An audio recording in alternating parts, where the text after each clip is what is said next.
Hey everybody, my name is Philip. Earlier this year I decided to read the Bible from front to end, all the way through, and I really just wanted to capture here a little video journal of where I'm at, what I'm reading, and what I'm learning.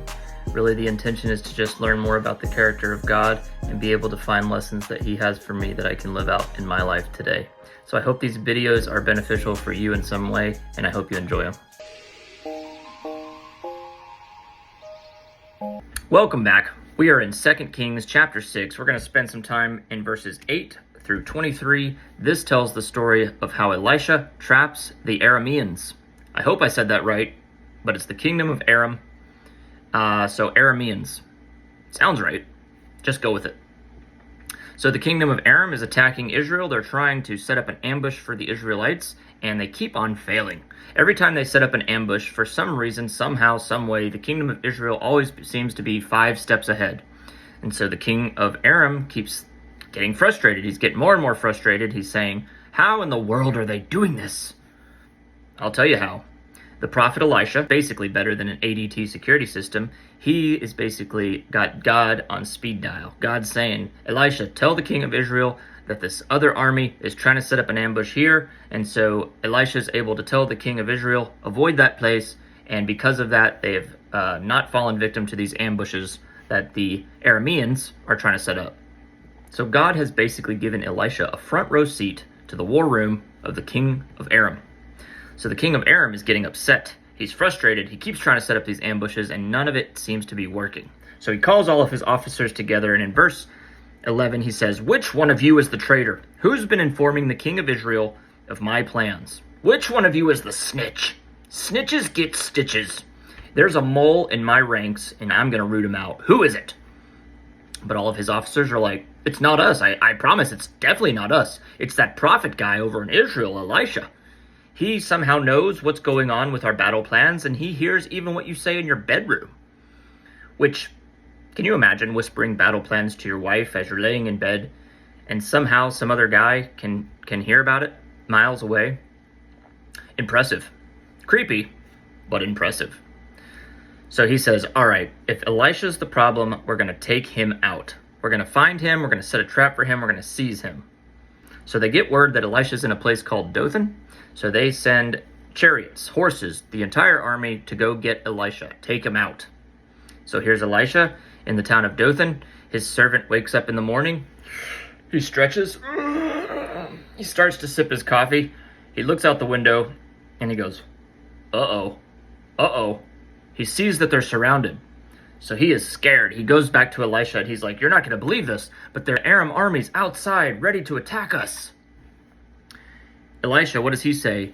In verse 16, the best verse that I found today. Check this out.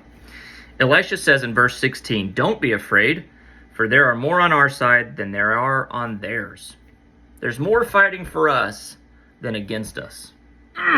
If that doesn't get you fired up, I don't know what will. The servant of Elisha, he's like, that sounds really good, but I'm looking out here and all I see is enemy forces. The math's not quite mathin'. Can you expand on what you're talking about here, Elisha? And so Elisha prays to the Lord. Lord, open his eyes so that he can see. And boom, the servant's eyes are now able to see the spiritual realm. So they see horses and chariots of fire on the hills, and they're surrounding the city. Basically, it's heaven's army. So God is protecting Elisha and the servant. And the servant wasn't even able to see this, which is cool. So he sees these chariots, and he feels more comfort from that. But then Elisha takes his crazy plans a step further. He asks the Lord, Lord, strike these enemy forces with blindness. So God does it. God makes every last one of those soldiers blind. Then Elisha, what does he do? He goes out to the army. He strolls right up to him, and he says, fellas, you're looking for a guy, but he's not here. But if you follow me, I'll take you to him. So here's Elisha leading an entire blind army to the guy that they're searching for, which, spoiler alert, it's him. So Elisha leads them right into Samaria, which is the capital of Israel. So he basically leads the entire enemy force into the capital of Israel, where there is the Israelite army. Or then Elisha says, God, now you can open their eyes. So these guys, enemy forces, basically have their eyesight restored, and they look around and they're like, uh-oh, we are in the lion's den. We are in the middle of the enemy city. So the king of Israel, he sees this and he's like, Elisha, can I kill these guys? Am I allowed to? Seems too easy.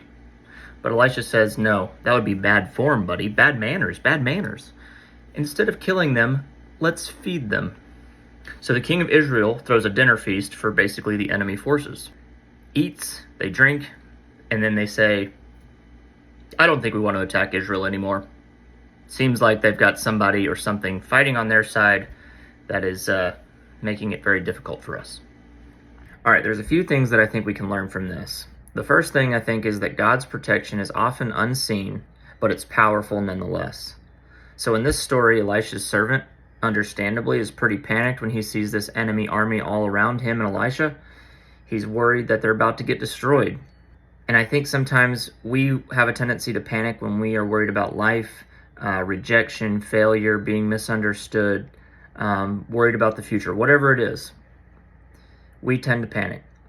But Elisha prayed, Lord, open his eyes. And when he did that, the servant was able to see the spiritual reality that God's army was all around them, protecting them.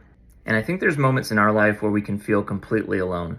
Maybe that relationship that you wanted didn't work out. Maybe you didn't get the job that you've been praying for. You start to kind of feel spiritually numb. And I think this passage reminds us that just because we don't see God at work doesn't mean he's absent.